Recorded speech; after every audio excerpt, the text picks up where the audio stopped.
정치권 움직임 목소리들 알아보겠습니다. 이형원 기자 연결돼 있고요. 박근혜 전 대통령 어제 메시지에 대해서 오늘도 비판의 목소리들이 계속 나오고 있다고요? 네, 더불어민주당은 박 전 대통령이 퇴거 순간까지 뉘우침 없이 진실을 운운하며 사실상 불복 선언을 했다고 맹비난했습니다. 추미애 대표는 최고위 회의에서 관용으로는 새로운 대한민국을 만들 수 없다는 것이 분명해졌다며 박 전 대통령에 대한 검찰의 철저한 수사를 촉구했습니다. 박 전 대통령은 민간인이자 13건의 혐의가 있는 피의자 신분으로 검찰 수사에 반드시 응해 진실을 밝히는 데 협조해야 할 것입니다. 또 정권 교체만이 적폐를 청산하고 국민 통합을 향한 새로운 출발이 될 수 있다며 보수 진영 대선 주자로 거론되는 황교안 대통령 권한대행을 향해 국정 파탄의 1급 공동 책임자로서 출마 자체가 국민을 우롱하는 것이라고 날을 세웠습니다. 국민의당 역시 박 전 대통령이 국민 통합을 위한 승복과 반성의 메시지가 없었다고 비판했습니다. 박지원 대표 발언입니다. 국민은 실망했습니다. 자신의 명예보다 대한민국의 명예를 중히 여기고 자신의 미래보다 대한민국의 미래를 먼저 생각하기를 바랬기 때문입니다. 또 진실은 검찰에서 밝혀야 한다며 수사에 임할 것을 촉구하면서 정치권을 향해서는 분노의 정치를 넘어 통합과 미래를 향한 정치를 하자고 제안했습니다.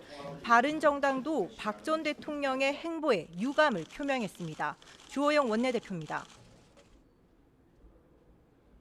대리인을 통해서 분열과 갈등의 여지를 남긴 메시지를 남긴 것은 참으로 유감입니다. 지금이라도 헌재 판결 존중과 국민 통합의 의지를 밝혀주기를 바랍니다. 또 이번 탄핵은 제왕적 대통령제의 구태 정치에 대한 심판이라며 대선 전 개헌을 거듭 강조하며 민주당을 겨냥하기도 했습니다. 한편 자유한국당은 박 전 대통령 탄핵을 역사 뒤로 보내고 국정안정과 통합에 매진하겠다고 밝혔습니다. 이제는 대통령 탄핵을 역사적 사건으로 뒤로 하고 쓰나미처럼 밀려오는 안보, 경제, 또 외교 이러한 여러 가지 우리나라의 위기 극복을 최우선으로 해서 이에 나라가 어떻게 되든 말든 권력 장악을 위해 국민 분열을 부추기고 대결을 선동해서는 안 된다며 불행이 반복되지 않도록 패권적 대통령제를 고치기 위한 개헌에 정치권이 힘을 모아야 한다고 촉구했습니다. 이런 가운데 사당 원내대표들이 정세균 국회의장과 만나 박 전 대통령 파면 이후 전국 정상화 방안을 논의했습니다. 이 자리에서 의장과 사당 원내대표는 헌재 결정을 존중하고 승복한다는 입장을 거듭 확인하면서 앞으로 국회가 국정 운영의 중심이 되자는데 합의했습니다. 국회가 국정의 중심에서 국정을 챙겨 나가기 위해서 앞으로 사당 원내대표 간의 정례 회동을 갖기로 했습니다. 그래서 매주 월요일 10시 반에 네, 오늘 대선 주자들은 어떻게 움직이고 있습니까? 네, 먼저 지지율 선두를 달리고 있는 더불어민주당 문재인 전 대표는 일자리위원회를 공식 출범시켰습니다. 이 자리에서 문 전 대표는 일자리 문제 해결에 대한 강력한 의지를 피력했는데요. 특히 21세기 한국형 일자리 뉴딜은 정부 주도의 공공부문 일자리 늘리기와 이를 마중물로 한 민간 일자리 늘리기라며 일자리 정책 방향을 제시하기도 했습니다. 안희정 충남도지사는 국회에서 기자간담회를 열고 탄핵 이후 분열된 국론 통합을 위해 대연정 필요성을 거듭 강조했습니다. 특히 새로 들어설 정부는 취임과 동시에 여소야대인 상황을 맡겨야 되는 만큼 대연정을 해야 적폐 청산을 위한 대개혁도 가능하다고 주장했습니다.